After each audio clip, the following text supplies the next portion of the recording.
Allez, les chevaux s'élancent pour la finale du Grand National du Trot Paris Turf. Prix Maurice Oui, de Beaufour, Folville, galop. Django du Bocage est bien parti. Élite Beaufour hésite. Élite Beaufour a été remis, mais il se retrouve très attardé. Il est derrière Deidad Vandel et derrière Belle-Louise Mabon qui est à l'arrière, alors que Django du Bocage et Désir Castelet ont été très rapides, tout comme le numéro 5 Crusoe Danama et Calou Renardière qui vient en 4e position devant Doum Génilou. Parce que la course est perdue pour Élite Beaufour. En tout cas, il a perdu énormément de terrain et devant, on ne va pas l'attendre. Non, il n'a pas course perdue puisqu'il est déjà là. Il est déjà donc revenu à l'arrière du peloton. Pendant ce temps, Django du Bocage n'attend personne et prend la tête. Il fallait s'y attendre. Avec en 2e position Désir Castelet, 3e place pour le numéro 5 Crusoe Danama. Ces trois-là légèrement détachés de Calou Renardière, Doum Génilou qui vient ensuite et Élite Beaufour qui revient déjà pour se positionner maintenant en 8-9e position aux côtés de Biwan des Tirons pour passer devant les tribunes. Le peloton est très étiré, il y a au moins 40 mètres entre Élite Beaufour et l'animateur Django du Bocage qui déroule en tête. Dans son dos, Désir Castelet. Crusoe Danama est 3e, Doum Génilou 4e, devant le numéro 4, Calou Renardière, qui est suivi par Duel du Gers, qui est plutôt à son extérieur d'ailleurs, alors que Biba Beaufort vient ensuite accompagner le Baron du Bourg.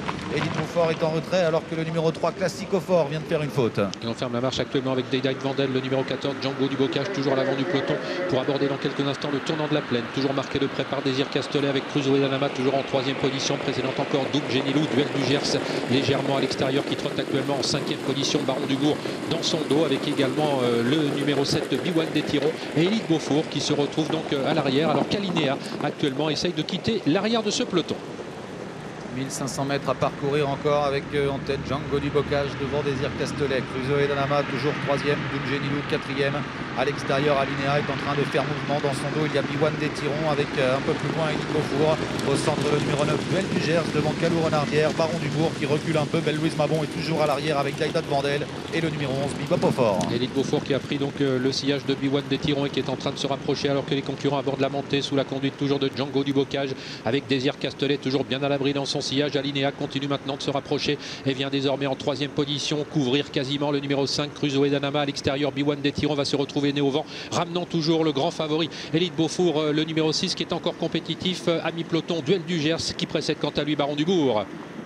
Franck Ouvry a durci encore la course avec Django du Bocage qui se dirige en tête vers l'intersection des pistes. Dans son dos, Désir Castelet, Alinéa 3e, Biwan des Tirons est là tout près avec Élite Beaufour qui est en embuscade en 5e position devant Crusoe Danama, Doum Génilou et Duel du Gers. Élite Beaufour qui a été repris par Jean-Michel Bazir pour avoir le dos de Biwan des Tirons, alors que pour aborder le tournant final, Django du Bocage a toujours le meilleur devant Biwan des Tirons, Désir Castelet, Élite Beaufour, Crusoe Danama, Alinéa, Duel du Gers et également Baron du Bourg, le numéro 10. Bientôt la sortie du tournant final. Django du Bocage a toujours l'avantage. Il est sollicité par Franck Ouvry à son extérieur. Biwan des Tirons au centre, le numéro 2, Désir Castelet. Voilà Élite Beaufour qui est lancé à l'extérieur et qui va venir jouer un bon rôle. Dans son dos, il y a Crusoe Danama. Élite Beaufour qui va carrément jouer la victoire maintenant parce qu'il attaque. Il va essayer de prendre la mesure du numéro 8, Django du Bocage, qui va tenter de lui répondre. Mais Élite Beaufour lui est supérieur. Il passe à l'attaque. Biwan des Tirons qui va lutter jusqu'au bout pour une belle place. Il s'assure la 2e place. Élite Beaufour qui a donné de grosses frayeurs à ses supporters s'impose de très belle manière dans cette compétition. La 2e place pour Crusoe et peut-être Crusoe et Danama. Duel du Gers a bien terminé en retrait, prenant la 4e place.